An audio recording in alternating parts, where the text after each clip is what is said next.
Welcome back, all you Fabricans and Fleshbags, to the Super Not Funny Show Reviews. I am Jen Thépuppét, your resident Fabricant and commenter extraordinaire on all things pop culture. And today we're going to be reviewing a new show called Debris from NBC. And it, of course, is streaming on Hulu and on Peacock. And the first episode is entitled, well, it's just the pilot. It's just called Pilot. Wish it had a better title than that, but it's called Pilot. So, what did I think about it? Was it good? Was it bad? And should you be watching? Stick around because I have opinions. Debris is a new sci-fi thriller, I guess, almost procedural show. I guess it's probably going to be a procedural show, but with more continuity going between episodes. Think of it as Fringe and X-Files. That seems to be the way they're selling it. That's the sort of show we can expect from this. And it all centers around, well, debris. Actually, that's what they call it in the show. The debris of an alien spaceship that is raining down on the Earth after it, I guess you could look at it like this. If you ever heard of Oumuamua, which was an extra solar object that was moving through our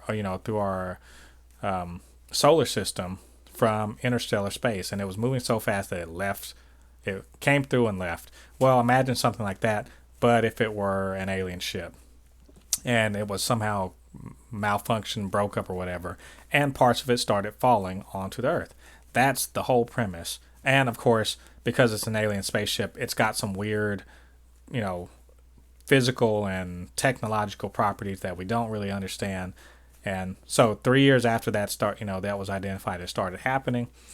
Now we have people and the government, of course, but other people trying to get their hands on every bit of this debris that's falling to the Earth because it does weird and interesting sci-fi sort of things. So that is the premise of the show. Now, that said, because it's clear that this show is going to have, long-running plot threads and twists and turns and all that stuff that you have to follow from the beginning, I am going to do non-spoiler first and then spoiler discussion of this in my reviews going forward.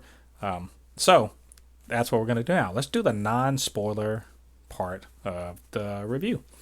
So, what did I think about this show? Well, first of all, as a pilot episode, pilot episodes, they really have to kind of sink their hooks into you to make you want to come back.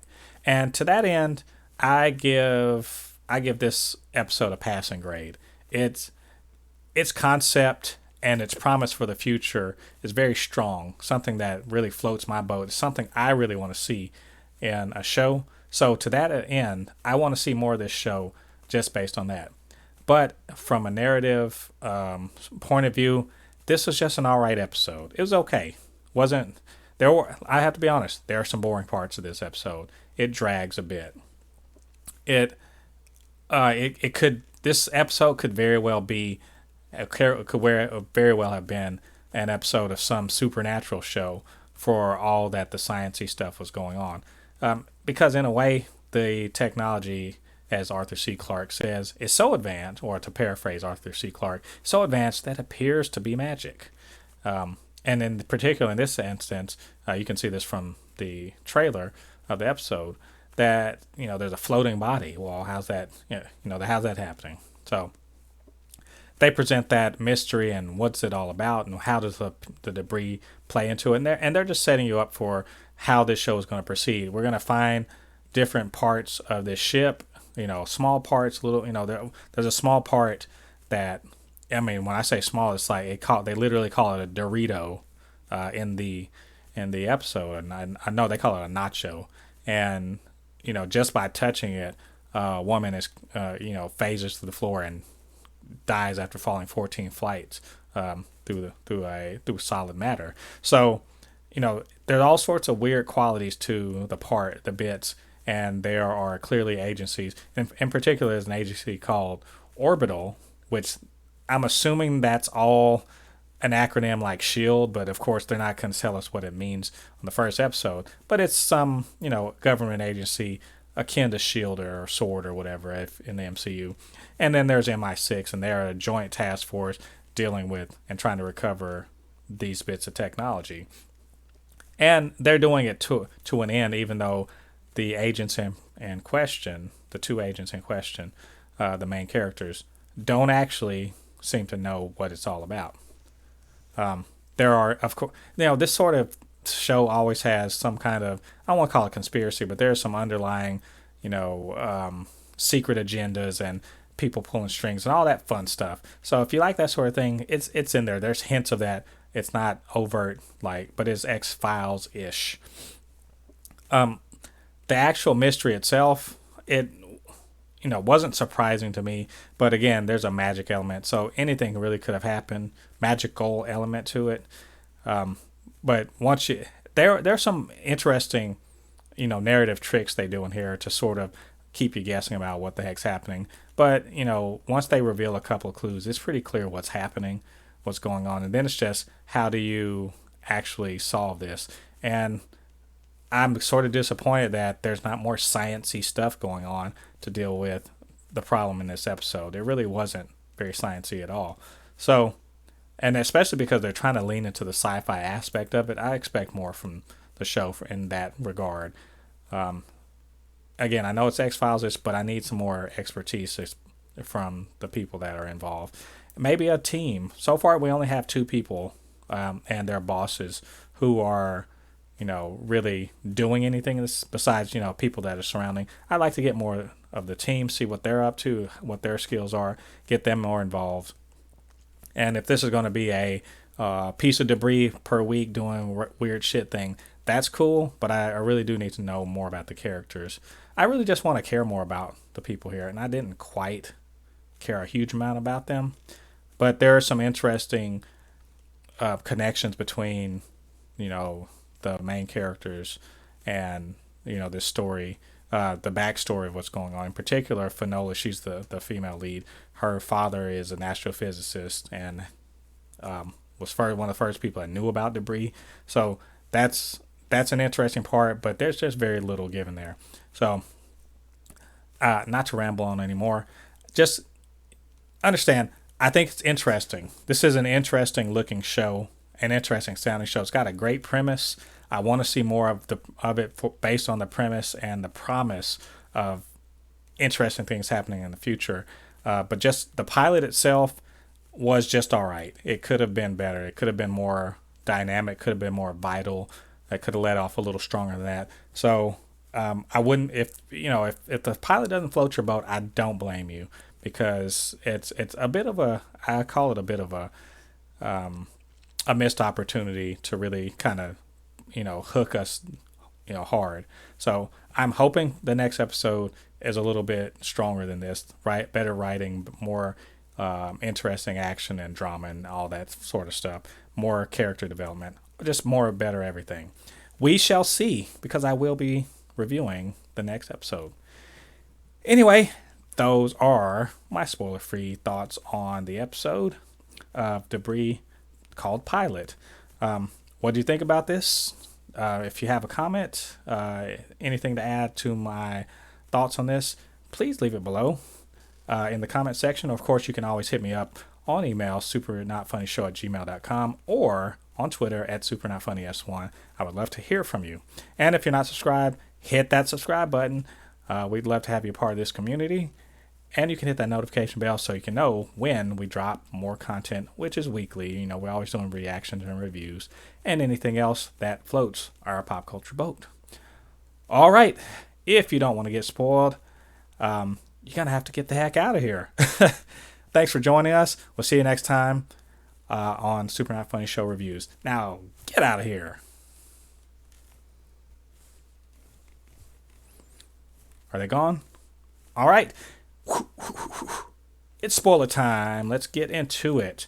Like I said, honestly, this is a fairly straightforward episode for us, an X-Files-ish thing. If they're going to be more, they got to be way more I guess they gotta hide more stuff. What we do know, what we do get from this is that there are people that are trying to, get pieces of debris on the black market to do Lord knows what. One thing we get to see what you can do with some debris apparently is teleport. Or in one guy's case, splinch the shit out of himself. If you're a Hogwarts, not Hogwarts, if you're a Harry Potter fan, it's not a good idea to not know where the fuck you are teleporting to, because you could teleport into a cement pillar and have to get shot because no one can get your ass out of there. Um, so, but beyond that, a little bit of subterfuge by the writers to, there was some interesting stuff, like the bit where, the woman's eyes bleed and, she, goes unconscious and stuff. And then you're like, oh man, what's going to happen to our son? But the son clearly knows what's up and floats her off and all that. And that's the subterfuge is, you go into these shows and you assume that, he's in the backseat, that's her son. And it's not really her son. Of course, as they find out later on, it's actually, you know what? I'm not even going to lie. It's WandaVision in a way. A woman's grief over the death of her son 7 months ago, and then this little piece of alien technology helps her manifest him into an actual thing. And then he starts, affecting everything and kidnapping people, and they're floating, and then there's this weird ass dust devil and everything like that. This alien technology, I'm telling you, it's fucking magical. I mean, it's basically magical, and you can tell it's a lot of scientific mumbo jumbo, because they throw out shit like, measurements of, they got some little spectrogram thing or whatever, I don't know, some little tricorder thing to measure how many, what is the word? I have it written out. Lagari. What the fuck? I mean, what is that? It's just a word. They're literally making things up. It's like they're making things up, and they have a way to measure things that, what is it even a measurement of? What kind of radiation or whatever is this thing putting off? No explanation whatsoever. I hope they don't keep doing crap like that.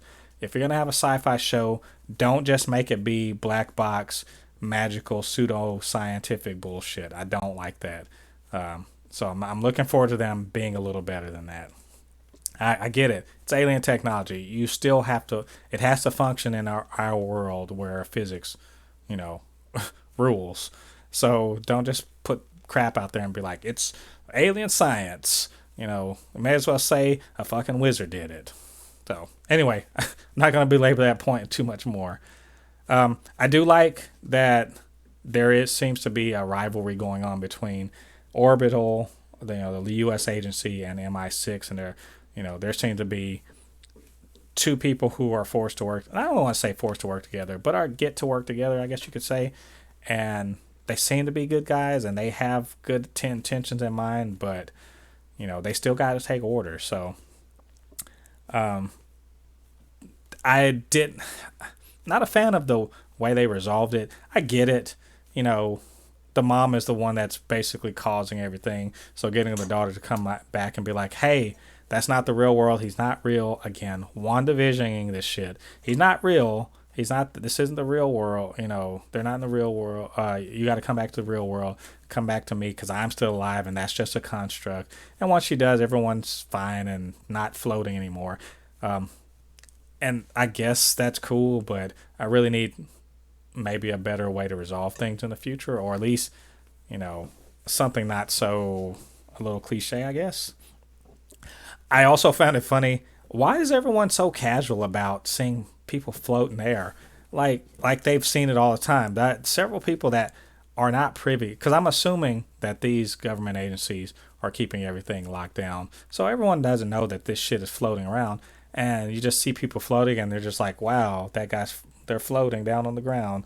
They didn't pay for their food, so they need to come back up here. I mean, shit like that. It's very strange. If I saw someone floating off the ground and I could verify, hey, they're fucking floating, I'd be flipping out. That's just me, because we know that it doesn't happen. So it's really, really strange.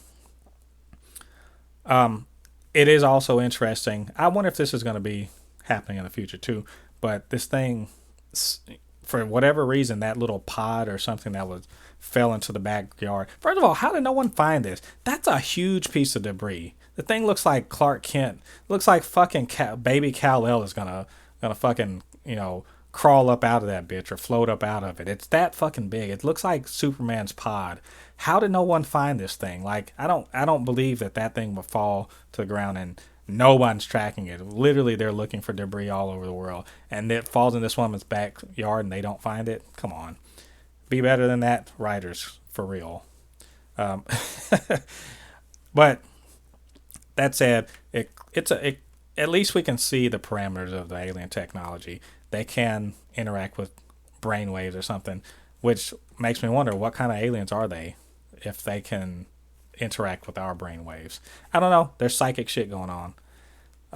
And then, of course, last thing is we find out that Finola's dad, the astrophysicist, is alive and under an alias and under something. So there's some kind of history or weirdness going on there that we're going to find out.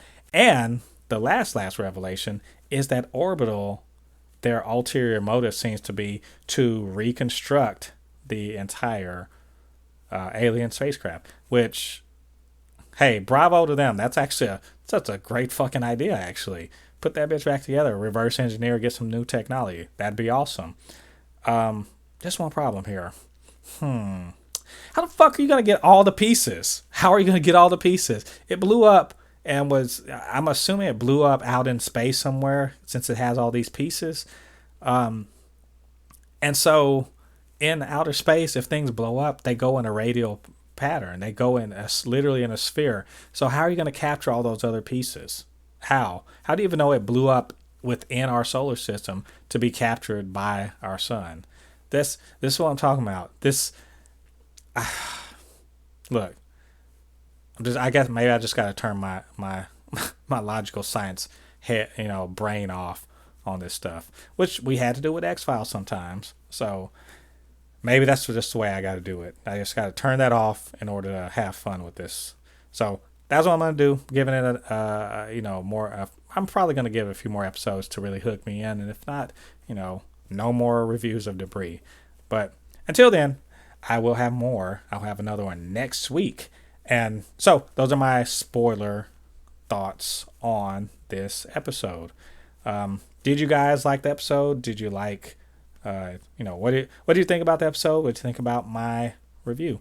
Let me know down in the comments. Or, as always, supernotfunnyshow@gmail.com and supernotfunnys1 on Twitter. I'd love to hear from you. We can chop it up, talk about this new show. And, of course, you can always send suggestions and whatnot for me to review or check out. I would love to hear from you. All right. Thanks again, all you Fabricans and Fleshbags, for joining me on the Super Not Funny Show reviews. Join me back next week as I look at Debris Episode 2. Let y'all know what I think about that.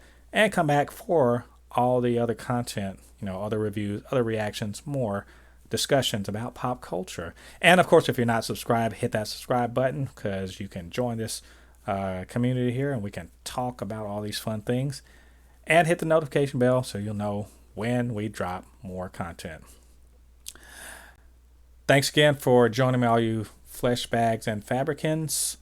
And you guys take care. I've been Mo Thépuppét, your resident Fabricant and commenter extraordinaire on all things pop culture. And I'll see all you guys on the other side of the thread. Peace.